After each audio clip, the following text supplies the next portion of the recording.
In the wake of the Epstein files causing women everywhere to realize how much they'd been groomed and entrenched in a world built by predatory men, I want to share my experience with the strange crossover between Hollywood and purity culture and eating disorder culture in the early 2000s. And I feel uniquely suited to speak on this particular intersection because I was raised in the church, I did have an eating disorder, and my dad is Terry Crews. And my sisters and I pledged our purity to God on our reality show on national television.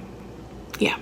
But this began so much earlier than that. I mean, when Britney Spears came onto the scene at 16, she was literally dubbed as a sexy virgin. She was asked point blank about both her virginity and her breasts in interviews with adult men at 16. And I don't know about you, but I was obsessed with Disney Channel. And so when the Jonas Brothers and Selena Gomez came along with their purity rings, it was like, these are my people. And I think whether you grew up religious or not, we were all being inundated with these really conflicting messages, which is that you have to be chaste and you also have to be desirable. I was a very devoted Christian teen, so I actually bought my own purity ring. I didn't need anyone else to do it for me. And I was the daughter of a famous actor. I wanted to be an actress myself, and my dream was actually to be on Disney Channel because I was like, they're not gonna have to pretend that I'm innocent or pure, like I literally am.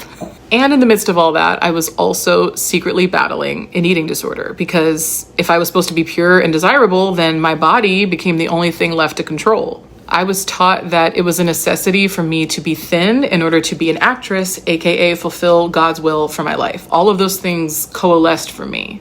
Cut to now, I am a non-Christian spiritual lesbian with curves for days. And I'm one of millions of people in my generation to wake up from the indoctrination that we were born into and forced to discover ourselves later in life. I wrote a TV show loosely based on my life as a virgin living in New York City. The working title is No Sex in the City.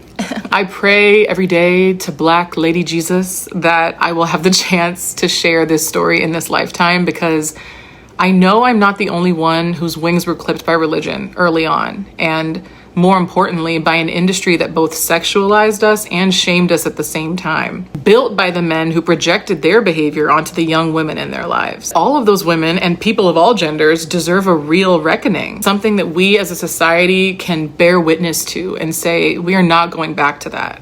In the day and age that we're living in, I think it's more important than ever.